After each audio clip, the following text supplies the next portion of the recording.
complètement prostrés dans un coin, il y avait des femmes qui pleuraient. Voilà, c'était vraiment une vraie désolation. C'est que des images dans ma tête de gens qui pleurent, de femmes qui pleurent, de personnes âgées surtout qui pleurent, de bébés qui pleurent.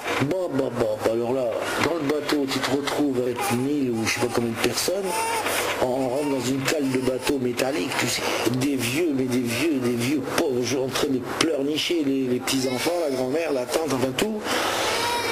Et là, tu te dis, c'est quoi? Ça fait l'image des gens qu'on déporte, quoi. C'est vraiment... Encore des gens, plein de gens sur le quai qui attendaient de partir, ça faisait mal au cœur. Sur le bateau, donc on était là accoudés, on regardait les gens sur le quai, à s'éloigner. Voilà, je me suis dit, mais est-ce que je reviendrai? Et ça chialait dur de partout, et tu te demandes, et quoi? Et là-bas de l'autre côté, qu'est-ce qu'il y a? La préoccupation, c'est plus à droite, c'est à gauche. Qu'est-ce que nous allons devenir? Où on va? Qu'est-ce que l'on va faire?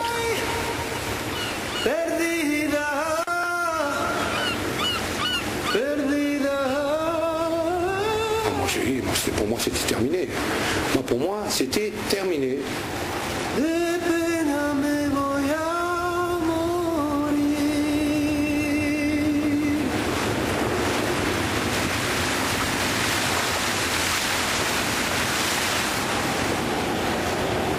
L'Algérie se vide de ces Français et ils sont là, ils vont rester. Au printemps 62, il y a là une noria de bateaux qui passent d'hommes, de femmes, d'enfants, de vieillards, de malades, revient au quai Rouen qui le 24 juin débarque 2610 personnes.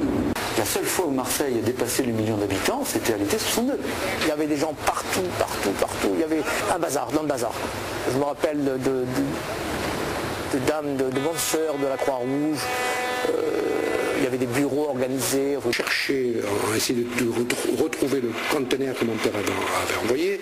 On n'a strictement rien fait en 62. Il fallait voir à Marseille, à l'arrivée, non seulement des avions à Marignane, mais des bateaux au port de Marseille, les conditions dans lesquelles, je ne dirais pas simplement des petites gens de Marseille ou de la région ou d'autres villes ou régions de France, mais d'accueil des autorités politiques, des autorités administratives et même des autorités. Boulin, qui à l'époque était ministre, avait dit de toute façon il n'y aura pas plus de 50 000 ou 100 000 personnes qui vont venir. Il en est arrivé plus d'1 million d'un coup, c'est-à-dire en quelques semaines. Et donc tout s'est passé en même temps dans une sorte de tohu-bohu et de confusion générale qui a été renforcée par les déclarations de certains hommes politiques. Dois-je vous rappeler que Gaston Defferre, à Marseille, a critiqué au bout de quelque temps fortement les pieds noirs et qu'ils n'étaient pas les bienvenus.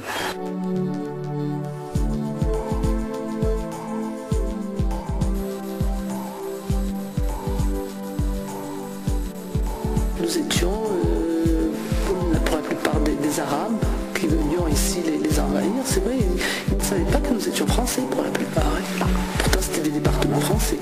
Il dit à ma mère, vous n'êtes pas noir. Vous n'êtes pas noir. C'est pas ton pays, qu'est-ce que tu viens foutre ici? On repart en Algérie. Elle voulait leur dire non mais moi je suis française, je vois pas pourquoi je peux pas rester ici. Je suis aussi française que toi. On disait oui, il fallait aller à tel endroit, à la préfecture de tel endroit pour faire des papiers, pour remplir un machin de rapatrié, etc.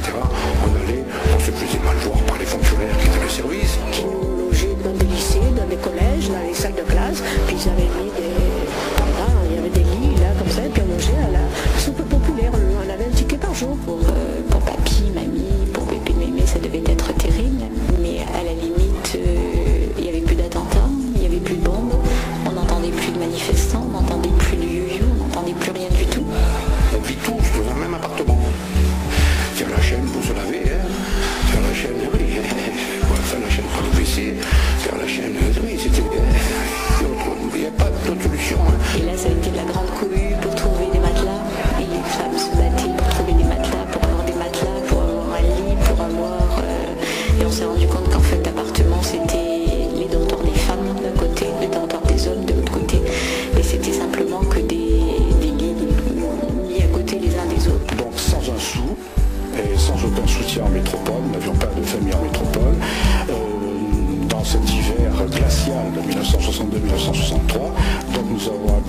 seul centre d'accueil non payant. Il ne fallait pas trop remuer dans le lit où on était, parce que ça faisait un tel vacarme que ça incommodait tout le monde. Donc en définitive, on était un peu condamnés au silence. C'est un silence dans lequel nous sommes entrés depuis cette date, pratiquement jusque maintenant, assommés par la dureté de ces conditions.